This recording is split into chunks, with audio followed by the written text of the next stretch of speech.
अमेठी में नारी शक्ति बंधन अधिनियम को लेकर महत्वपूर्ण वार्ता हुई। गौरीगंज महिला एसडीएम की मौजूदगी में विभिन्न क्षेत्रों की महिलाओं ने हिस्सा लिया। बैठक में महिला अधिवक्ता, शिक्षिकाएं, महिला डॉक्टर शामिल रही। नारी शक्ति बंधन के साथ महिला आरक्षण को लेकर विस्तार से चर्चा हुई। महिलाओं की राजनीतिक भागीदारी बढ़ाने, अधिकारों को सशक्त करने और समाज में उनकी भूमिका को और अधिक मजबूत बनाने पर जोर दिया गया।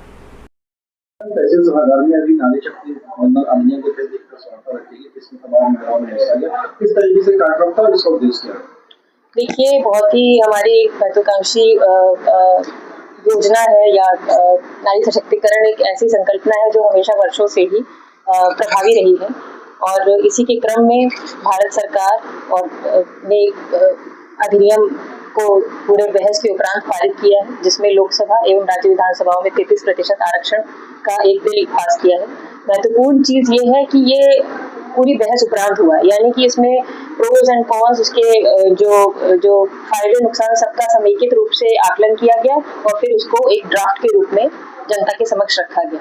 निश्चित रूप से जो चीजें नीति निर्माण में आएंगी वो नीति क्रियान्वयन में भी आएंगी। उसी का implementation as officers, as public at large पे हम लोग कराएंगे।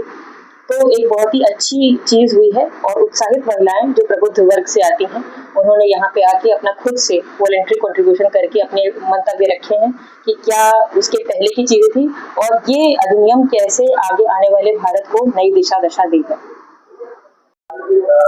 अभी नारी शक्ति बंधन अधिनियम को लेकर प्रेस वार्ता की गई थी, आप लोग शामिल हुए, किस तरीके से कार्यक्रम था, क्या है? नारी शक्ति बंधन अधिनियम अभी लागू हुआ है। हमारे एक बहुत महत्वपूर्ण अधिनियम है जो महिलाओं को सशक्त करने के लिए एक अग्रणी भूमिका निभाएगा। हमारी महिलाएं हर क्षेत्र में सशक्त हैं, हर सरकारी तंत्र में महिलाएं हैं, महिलाएं पत्रकार हैं, वकील हैं, हर पेशे में महिलाएं अपना परिचय लहरा रही हैं। लेकिन राजनीतिक तौर पे जहां नेतृत्व की बात आती है, कहीं न कहीं महिलाएं दबा दी जाती हैं। बहुत कम संख्या बल संसद में या पंचायत में या विधानसभा में महिलाओं का देखने को मिलता है। ज्यादातर पुरुष वर्ग हावी रहता है और महिलाएं जैसे संवेदनशील मुद्दे जो होते हैं, महिलाओं की जो आम समस्याएं हैं, महिलाएं पुरुषों पर ही निर्भर हैं, जो सही तरीके से संसद में उठा नहीं जा सकते हैं।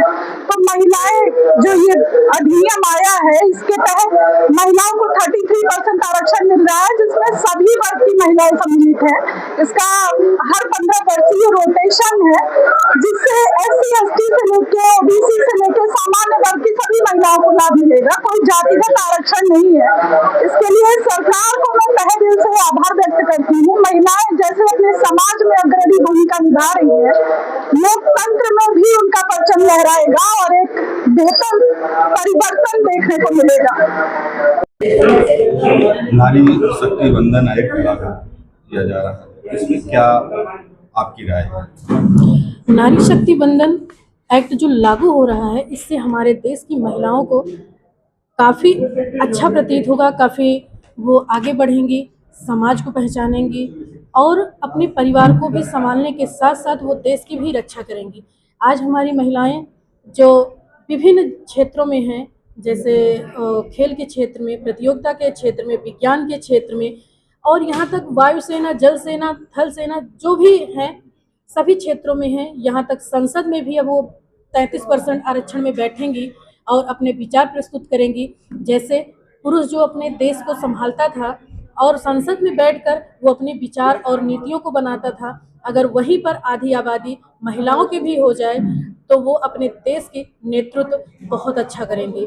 जैसे कि जो महिलाएं, पहले ये कहा जाता था कि महिलाओं को सुना जाता था, अब महिलाओं का नेतृत्व भी हमारा समाज देखेगा और समाज भी बदलेगा, देश भी बदलेगा और राष्ट्र भी बदलेगा।